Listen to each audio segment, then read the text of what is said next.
नमस्कार मु संयुक्ता आज गोटे सुंदर कविता सहित मु उपस्थित होइछि आज विश्व पितृदिवस अवसर माँ माँ स्नेह ममता तो नियारा किंतु माँ से स्नेह ममतार कहार जे अवदान रही आमे भूली जाइछि तेणुकरी ताकू मने पकई देवाई ताकू खास करने आज छोट दिनटी खास बापा माँ ममता भितर आज बाहरी आसी बापांकर अवदान बापांकर प्रतिदान जीवन में बापांकर मूल्यबोध को चेतई देवाक जाई आज मोर गोटे छोट कविता आशा करी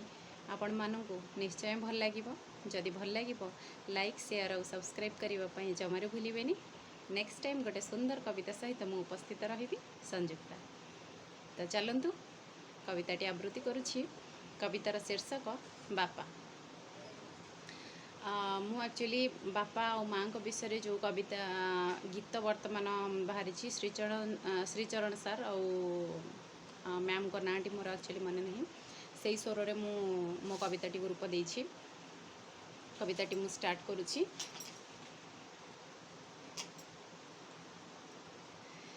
बापा तुम्हें मो जीवने पूर्ण इतिहास बापा तुम्हें मो पाई से पूर्ण कलश बापा तुम्हें मो जीवन प्रथम नायक तुम प्रेरणा पाई मो जीवन सार्थक बापा तुम्हें पूर्ण मीर अट पूर्ण शशि मो जीवन तरु डाले फूल बारमासी बापा तुम्हें साहसर अप्रतिम बिंदु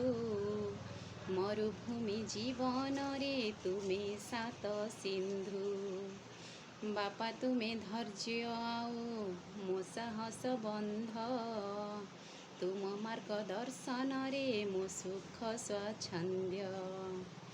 हजार भिड़ रे बापा तुम्हें परिचय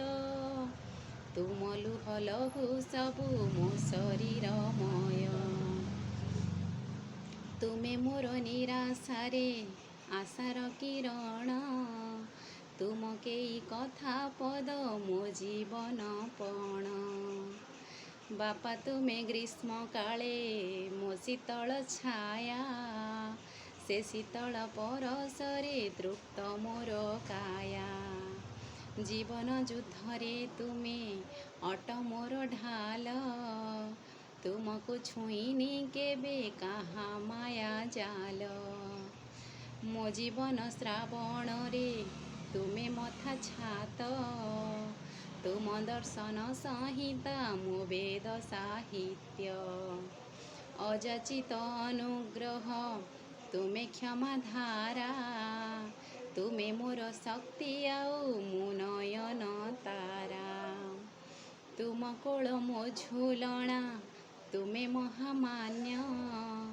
तुम सरी केही नहीं तुम्हें अग्रगण्य तुम सरी केही नहीं तुम्हें अग्रगण्य बापा तुम्हें अग्रगण्य। धन्यवाद कविताटी एतिकी थिला। एक्चुअली बापा विषय मु कौन बा कहीपरि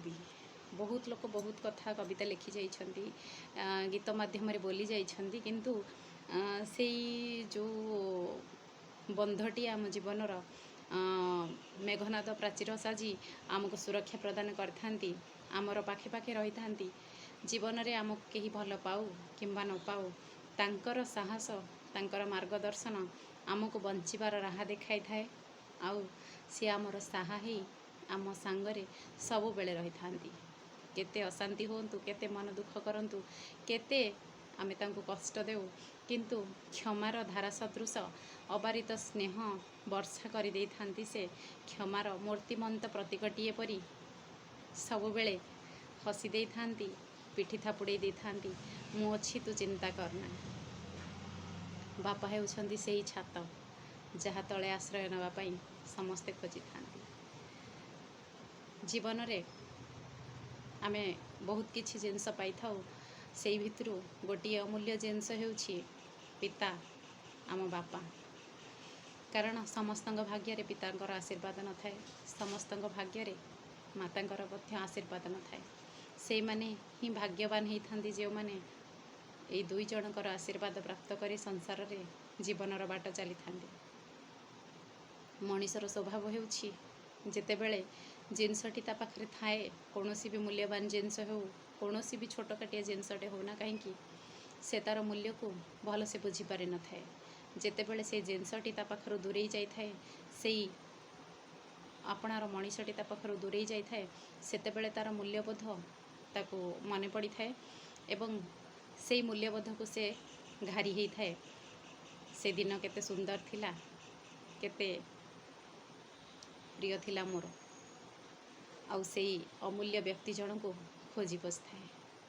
ତେଣୁକରି ବେଳ ଥାଉ ଥାଉ ସେଇ ପିତା ରୂପକ ଅମୂଲ୍ୟ ସମ୍ପଦକୁ ହତାଦର କରନ୍ତୁ ନାହିଁ। ଆଗ୍ରହର ସହିତ ସ୍ୱୀକାର କରନ୍ତୁ,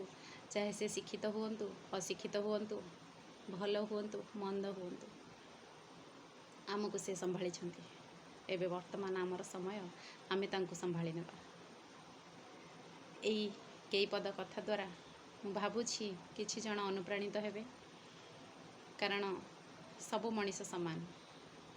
ମୁଁ ମଧ୍ୟ ଚେଷ୍ଟା କରେ, ମୋର ପ୍ରାଣପଣେ ଚେଷ୍ଟା କରେ କି ସେମାନେ କେମିତି ଖୁସିରେ ରହିବେ। ଝିଅ ପିଲାଟିର ଦୁଇଟି ବାପା, ଜଣେ ବାପା ଜନ୍ମ ଦେଇଛନ୍ତି, ଜଣେ ବାପା ଆମ କର୍ମଭୂମିରେ ଶ୍ୱଶୁରଙ୍କ ରୂପରେ ଆମକୁ ଭଗବାନ ଦେଇଥାନ୍ତି। ଏଇ ଦୁଇ ଜଣଙ୍କୁ ଆମେ କିପରି ଆମର ସ୍ନେହ ସମ୍ପର୍କରେ ବାନ୍ଧି ରଖିବା, ଆଉ ଆମେ ସେତିକି ସୌଭାଗ୍ୟର ଅଧିକାରୀ ଯେ ଭଗବାନ ଆମକୁ ଦୁହିତା ରୂପରେ ଜନ୍ମ ଦେଇଛନ୍ତି, ଦୁଇଟି ପିତାଙ୍କ କୋଳରେ। ତେଣୁକରି ମୁଁ ଆଶା କରୁଛି କବିତାଟି ଆପଣମାନଙ୍କୁ ନିଶ୍ଚୟ ଭଲ ଲାଗିବ। ଯଦି ଭଲ ଲାଗିଥିବ ପୁଣି ଥରେ କହିବି, ଲାଇକ୍, ସେୟାର, ସବସ୍କ୍ରାଇବ୍ କରିବା ପାଇଁ ଜମାରୁ ଭୁଲିବେନି। ନେକ୍ସଟ ଟାଇମ୍ ଗୋଟେ ସୁନ୍ଦର କବିତା ସହିତ ମୁଁ ପୁଣି ଉପସ୍ଥିତ ରହିବି। ଆଜି ପାଇଁ ଏତିକି, ରହୁଛି, ନମସ୍କାର।